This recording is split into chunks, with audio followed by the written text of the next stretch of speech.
올여름 북미에서 기록적인 폭염과 자연재해가 예고되면서 전력난에 대한 우려도 커지고 있습니다. 트럼프 전 대통령의 첫 형사재판이 마지막 단계에 접어들었습니다. 유죄 판결이 나오면 치명적인 악재가 될 것으로 예상됩니다. 미 전역에서 1,500만 명 이상의 사람들이 의료 부채로 인해 재정적 어려움을 겪고 있는 가운데 일부 병원들이 추심 활동을 강화하고 있습니다. 최근 수만 명의 이민자들이 뉴욕시로 몰려들고 호텔들이 이민자 쉼터로 활용되면서 숙박 요금이 급등하고 있습니다. 은퇴 연령의 절반 이상이 은퇴를 위한 재정적 준비가 부족하다는 분석이 나왔습니다. 이상은 이 시각 주요 뉴스입니다. 시청자 여러분 안녕하십니까? KBN 뉴스입니다. 올여름 북미에서는 기록적인 폭염과 자연재해가 예고됐습니다. 전력난에 대한 우려도 점점 커지고 있습니다. 최근 로이터 통신 보도에 따르면 멕시코시티에서는 지난 25일 기온이 34.7도까지 치솟아 기상 관측 이래 최고치를 기록했습니다. 고도가 높은 멕시코시티에선 이례적인 기온입니다. 지난 2달간 멕시코 전역에서는 40여 명 이상의 고온 관련 사망자와 150여 마리 원숭이의 대규모 폐사가 발생했습니다. 전문가들은 이번 폭염의 원인을 엘니뇨 현상과 기후 변화로 인한 열돔 현상으로 보고 있습니다. 특히 워싱턴 포스트는 이 열돔이 멕시코에서 북상해 미국 텍사스와 플로리다에 심각한 더위를 가져오고 7일에서 10일 내 미국 서부 지역까지 확대될 것이라고 전망했습니다. 텍사스에서는 이미 전력 수요가 사상 최고치를 경신했고 데이터 센터, 인공지능, 암호화폐 채굴 등의 활동으로 인한 전력 수요 증가가 예상되면서 전력 공급에 심각한 부담을 주고 있습니다. 또 메모리얼데이 연휴 동안에는 토네이도와 폭우로 인해 텍사스에서만 100만 명 이상이 정전 사태를 경험했습니다. 이와 같은 극단적인 기후현상과 전력 수요의 급증으로 인해 미국뿐만 아니라 멕시코를 포함한 북미 전역에서의 전력난에 대한 우려가 더욱 커지고 있는 상황입니다. 전문가들은 이러한 상황에 대비한 장기적인 대책 마련이 시급하다고 지적하고 있습니다. 트럼프 전 대통령의 첫 형사재판이 마지막 단계에 접어들었습니다. 재판 결과가 나오면 11월 대선 판세에 적지 않은 영향을 미칠 것으로 보이면서 많은 이목이 집중되고 있습니다. 이번 재판은 미국 역사상 첫 전직 대통령의 형사재판이라는 점에서 실형 선고 가능성은 작아 보입니다. 하지만 형량과 상관없이 유죄 판결이 나오면 트럼프 전 대통령에겐 치명적인 악재가 될 것으로 예상됩니다. 후안 머천 뉴욕 맨하튼 형사법원 판사는 어제 트럼프 전 대통령의 성추문 입막음 비용 부정지출 혐의에 최후 변론 기일을 진행했습니다. 이제 배심원단은 유무죄를 결정하기 위해 심의에 착수했습니다. 이르면 심의 개시 당일이나 이번 주 판결을 내릴 수도 있지만 사안이 복잡하고 의견 일치가 쉽게 이루어지지 않으면 며칠에서 몇 주까지 걸릴 수 있습니다. 트럼프 전 대통령에게는 성추문 입막음 비용 부정지출 혐의가 제기됐고 34개의 개별 혐의에 대해 유죄 판결이 나올 경우 최대 4년의 징역형이 예상됩니다. 하지만 머천 판사의 재량에 따라 집행유예나 조건부 석방 등이 결정될 수 있습니다. 전문가들은 이번 사건의 특수성을 고려할 때 유죄 판결이 나오더라도 실형 선고 가능성은 낮을 것으로 보고 있습니다. 하지만 유죄 판결 자체가 트럼프 전 대통령의 정치적 미래에는 치명적인 타격을 줄 수 있습니다. 최근 여론조사에 따르면 트럼프 전 대통령의 지지자 중 4%는 유죄 판결이 나올 경우 지지를 철회하겠다고 밝힌 바 있습니다. 지난 22일 발표된 퀴니피엑 대 여론조사에선 지지자 6%가 트럼프 전 대통령에게 투표할 가능성이 낮아질 것이라고 대답했습니다. 미 전역에서는 1,500만 명 이상의 사람들이 의료 부채로 인해 심각한 재정적 어려움을 겪고 있습니다. 여기에 일부 병원들이 빚을 진 환자들에 대한 추심 활동을 강화하고 있는 상황입니다. 월스트리트저널 보도에 따르면 캔자스주 프렛 카운티의 한 병원은 지난해 단 한 해 동안에만 400여 명의 환자를 상대로 소송을 제기했는데 이는 지난 5년간의 총 소송 건수보다도 많은 수치입니다. 지난해 7월에서 8월 프렛 카운티에서 발부된 법원 소환장 5건 중 4건은 프렛 지역의 의료센터 관련 건이었습니다. 소비자금융보호국이 신용보고서 통계를 기반으로 추산한 바에 따르면 지난해 6월 기준 미지불 의료비는 $490억 달러에 달했습니다. 비영리재단 퓨 자선기금이 9개 주의 법원 데이터를 분석한 결과 의료비와 신용카드, 학자금 등 채무 관련 사건이 2013년에는 전체 민사사건의 29%였지만 2021년에는 42%까지 늘었습니다. 이러한 추심 소송의 증가는 일각에서 법 집행자원의 낭비라는 비판을 받고 있고, 일부 주에서는 의료부채 관련 소송에서 환자들의 반발을 줄이기 위해 이자율을 제한하거나 병원이 주택에 대한 유치권 설정을 금지하는 조치를 취하기도 했습니다. 특히 의료 부채 추심 문제는 프렛 카운티와 같이 주민 대부분이 고령이거나 보험에 가입되어 있지 않은 시골 지역에서 더욱 심각합니다. 비영리병원은 세금 감면 혜택을 받는 대가로 지역사회에 자선 진료를 제공해야 하지만 실제로 많은 환자들은 이런 지원을 받을 수 있는 정보를 충분히 알지 못하는 경우가 많은 것으로 지적되고 있습니다. 아시아 태평양계 여성들이 백인 남성과 큰 임금 격차를 겪고 있다는 연구 결과가 나왔습니다. 백인 남성이 1달러를 벌 때 같은 시간 동안 같은 노동을 하는 아시아 태평양계 여성은 93센트를 버는 것으로 나타났습니다. 전미 여성법률센터가 아태계 문화 유산의 달을 맞이해 발표한 연구 결과 아태계 여성이 겪는 임금 격차가 심각한 것으로 나타났습니다. 연구 결과에 따르면 아태계 여성과 백인 남성 간의 평균 임금 격차는 7%에 달했습니다.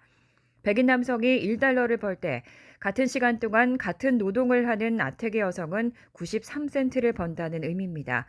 40년간의 커리어를 쌓는다고 가정하면 평생 10만 달러 이상의 손해를 보는 겁니다. 특히 심각한 임금 격차를 겪고 있는 인종은 대부분 동남아시아계로 나타났습니다. 미얀마계, 캄보디아계, 라오스계 등은 모두 백인 남성과 비교했을 때 70%에도 미치지 못하는 임금을 받고 있고, 이 때문에 평생 소득의 격차 또한 100만 달러 이상이었습니다. 가장 큰 임금 격차를 보인 것은 부탄계로 이들의 평균 소득은 33,903달러로 백인 남성 소득의 절반 이하였습니다. 전미 여성법률센터는 임금 투명화법을 통해 이런 격차를 줄일 수 있는 방안을 모색하고 있는데, 이 법은 고용주가 구인 공고에 임금의 최저 및 최대 수준을 명시하도록 요구합니다. 연구 분석관 사라 자베이드는 이 법이 임금 격차를 줄이는 데 도움이 될 것이라고 언급하면서도 이 문제를 해결하기 위해서는 여러 전략이 필요하다고 강조했습니다. 한편 중국계나 대만계, 인도계, 말레이시아계 등은 백인 남성과 비교했을 때 오히려 더 많은 돈을 버는 것으로 나타났습니다. 뉴욕시의 호텔들은 코로나19 팬데믹 기간 동안 큰 경제적 위기를 겪었는데요. 최근에는 수만 명의 이민자들이 도시로 몰려들고 호텔들이 이민자 쉼터로 활용되면서 숙박 요금이 급등하고 있는 상황입니다. 최근 뉴욕타임즈는 지난 2022년 말부터 남부 국경을 통과한 수만 명의 이민자들이 뉴욕시로 몰려오면서 팬데믹으로 공실 어려움을 겪던 호텔이 대거 이민자 쉼터가 되고 숙박요금은 기록적인 수준으로 치솟고 있다고 보도했습니다. 지난해 호텔 객실 요금은 평균 301.61달러에 달해 전년 대비 8.5% 상승했습니다. 전통적으로 호텔 비수기인 올 1분기에도 뉴욕시 호텔 평균 숙박 요금은 230달러 79센트로 전년 같은 기간 216달러 38센트 대비 6.7% 높았습니다. 또 뉴욕시의 에어비앤비 단기 임대 규제와 팬데믹 회복으로 관광객 수가 증가함에 따라 이런 요금 상승은 더 부각되고 있습니다. 뉴욕타임즈에 따르면 뉴욕시 약 680개 호텔 가운데 약 20%에 해당하는 135개 내외의 호텔이 뉴욕시에서 진행하는 이민자 쉼터 프로그램에 참여했습니다. 이민자 쉼터 프로그램에 참여한 호텔들은 객실당 최대 185달러의 보상을 받을 수 있으며 이는 일부 호텔에게 안정적인 수입원을 제공하고 있습니다. 하지만 뉴욕타임즈는 이민자 쉼터로 전용된 호텔 가운데선 팬데믹으로 부채가 급증해 자산 압류를 당했거나 투숙객으로부터 질 낮은 서비스로 좋지 않은 평가를 받은 호텔도 많았다고 덧붙였습니다.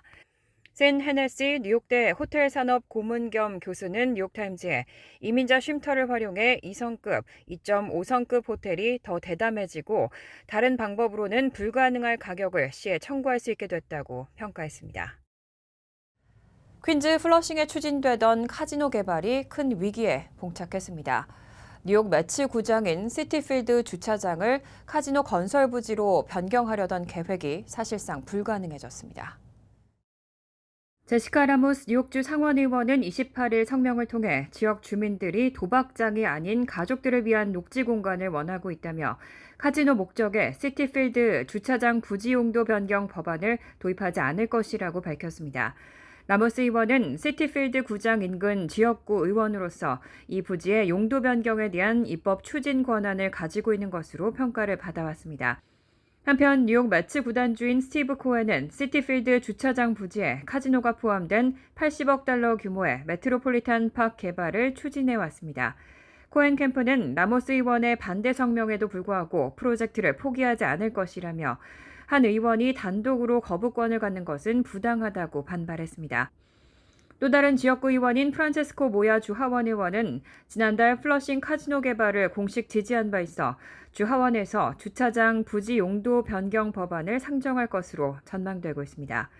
하지만 정치권에서는 특정 지역구의 현안을 타 지역구 의원이 법안 발의하는 것은 일반적이지 않다며 코엔 캠프가 라모스 의원을 설득하는 것이 더 나은 방법일 것이라는 조언도 나왔습니다.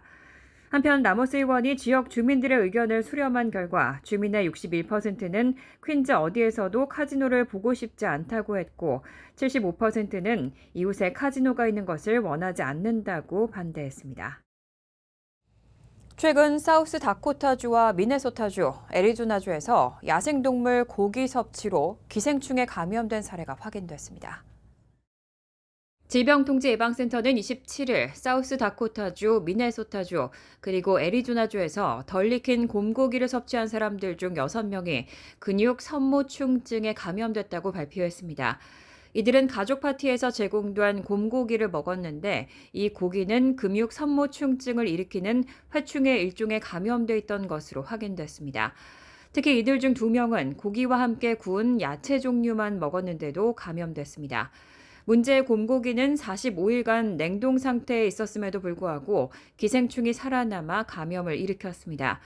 2022년 미네소타주에서 최초 감염 사례가 확인됐고 당시 29세 남성이 고열과 근육통, 눈 주위 붓기와 통증 등의 증상을 보여 병원에 입원했습니다. 검사 결과 그가 먹은 캐나다 사스캐치완에서 생산된 검은 곰고기 샘플에서 기생충 양성 반응이 나왔습니다. 당시 3명의 입원 환자가 발생했고 기생충에 감염된 12세에서 62세의 피해자 6명은 모두 치료 후 회복됐습니다. CDC는 이번 사건을 통해 야생동물 고기를 섭취하는 사람들에게 기생충 감염 위험을 경고하고 충분히 익혀 먹는 것 외에 다른 예방 방법이 없다고 밝혔습니다. 또한 덜 익힌 고기와 육즙이 다른 음식 재료를 오염시키지 않도록 주의해야 한다고 강조했습니다. 올해 은퇴 연령인 65세에 도달하는 인구가 사상 최대치를 기록할 전망입니다. 하지만 이들 중 절반 이상이 은퇴를 위한 재정적 준비가 부족하다는 분석이 나왔습니다. CNN의 최근 보도에 따르면 베이비붐 세대의 마지막 그룹은 2024년부터 2027년에 대거 은퇴 연령에 도달하게 됩니다. 해당 연도에는 1959년생부터 1965년생까지가 65세에 이르게 되고 매일 약 11,200명이 은퇴 연령에 도달하는 상황입니다. 역사상 최대 규모의 은퇴 인구가 다가오고 있지만 소셜연금은 불안한 상태입니다. 지난해 연방재무부는 소셜연금이 2033년에 고갈될 것이고 이후 연금 금액이 23% 줄어들 것이라고 경고했습니다. 소셜연금이 은퇴 후 생활비를 충당하기에 부족하기 때문에 개인적인 은퇴자금 마련이 필수적이지만 이 또한 쉽지 않은 상황입니다. 개인 재정 전문업체 크레딧 카르마의 4월 보고서에 따르면 은퇴 연령인 65세를 포함한 59세 이상 인구 중 27%가 은퇴 계좌에 전혀 돈을 넣지 않았고 은퇴 계좌에 25만 달러 이상이 있는 비율은 47%에 불과했습니다. 충분한 은퇴 자금을 확보한 경우는 절반에도 미치지 못했습니다. 상황이 이렇다 보니 은퇴 연령에 도달한 인구 역시 미래를 어둡게 인식하고 있습니다. 자산관리회사 슈레더의 여론조사에 따르면 꿈과 같은 생활을 하고 있다고 응답한 은퇴자는 4%에 불과했고 44%는 편안하다고 답했습니다. 좋지도 나쁘지도 않다는 응답은 34%, 재정적으로 힘들다고 한 응답은 15%, 악몽이라고 표현한 은퇴자는 4%였습니다. 간추린 소식입니다. 재외동포청은 차세대 재외동포의 정체성 교육을 강화하고 재외동포에 대한 내국민 인식 개선을 위해 경인교육대학교와 어제 업무 협약을 체결했습니다.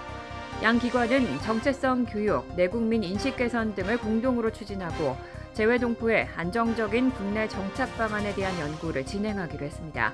또 한국의 발전상을 적극 알리고 해외 한글학교 역량 강화 모델 개발도 함께하기로 했습니다. 아울러 국내 체류 동포 증가 추세에 맞춰 재외 동포에 대한 긍정적 인식이 확산하도록 협력할 방침입니다. 특히 재외 동포 관련 내용이 교과서에 수록되도록 노력하고 동포 교육 지원 방안 마련을 위해서도 공조하기로 했습니다. 다음 달 4일 치러지는 뉴저지 예비선거를 위한 조기 투표가 오늘부터 6월 2일까지 닷새간 실시됩니다. 투표 시간은 오전 10시부터 오후 8시까지이며 일요일인 다음 달 2일만 오전 10시부터 오후 6시까지입니다. 조기 투표는 지정된 투표소에서만 할 수 있습니다. 한인들이 많이 사는 버겐 카운티에서는 포트리, 파라무스, 해켄색, 가필드, 티넥, 리버베일, 오드클립 레이크, 우드리지, 와이코프 등 총 9곳에 조기 투표소가 설치됩니다. 버겐 카운티 거주 유권자는 카운티 내 설치된 조기 투표소를 방문하면 선거일 전에 투표를 할 수 있습니다. 뉴저지 각 카운티별 조기 투표소 위치는 선관위 웹사이트에서 확인할 수 있습니다. 캐시 호컬 뉴욕 주지사가 아시아 태평양계 문화유산의 달을 기념해 28일 아시아 태평양계 위원회 위원 6명을 임명했습니다. 아시아 태평양계 위원회는 아시아 태평양계 커뮤니티의 안전과 건강, 경제, 교육, 시민 참여 증진 등을 위한 정책 개발과 아태계 리더십 개발 및 활성화, 아시안 혐오범죄 근절 등을 논의하게 됩니다. 이날 발표된 위원으로는 윤경복 한인 커뮤니티 재단 회장을 비롯해 앤드류 아나 아시안 아메리칸 연맹 부국장, 가우라부 바시 뉴욕주 보험기금 최고 경영자, 피터 투 플러싱 중국 비즈니스 협회 수석국장, 차이쇼 아파파 대표, 팀로 중국계 미국인 소셜 서비스 센터 창립자 등 6명이 포함됐습니다. 뉴욕주는 아시안 인구 성장에 따라 지난해 말 아태위원회 설립 법안을 통과시킨 바 있습니다. 뉴욕시 수도위원회는 오는 6월 4일까지 뉴욕시 5개 보로에서 수도요금 인상과 관련한 공청회를 잇따라 진행합니다. 앞서 시 환경국은 위원회 측에 수도요금 8.5% 인상안을 제출했는데 이에 대한 주민들의 의견을 취합한 뒤 다음 달 말 표결을 진행하게 됩니다. 가결되면 새 수도요금은 7월 1일부터 적용됩니다. 인상안이 적용될 경우 뉴욕시는 14년 만에 수도요금 최대 인상폭을 기록하게 됩니다. 시정부에 따르면 단독주택 소유자의 연평균 수도요금으로 따져봤을 때 인상안이 승인되면 연간 $93를 더 내게 됩니다. 환율과 증권 소식입니다.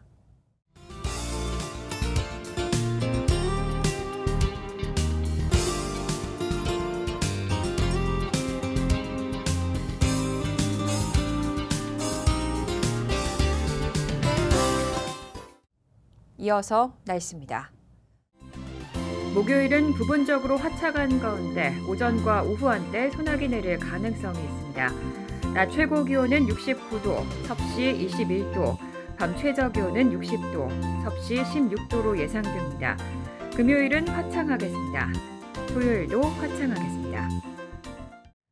이상으로 KBN 뉴스를 마칩니다. KBN과 함께 즐거운 저녁 되시기 바랍니다.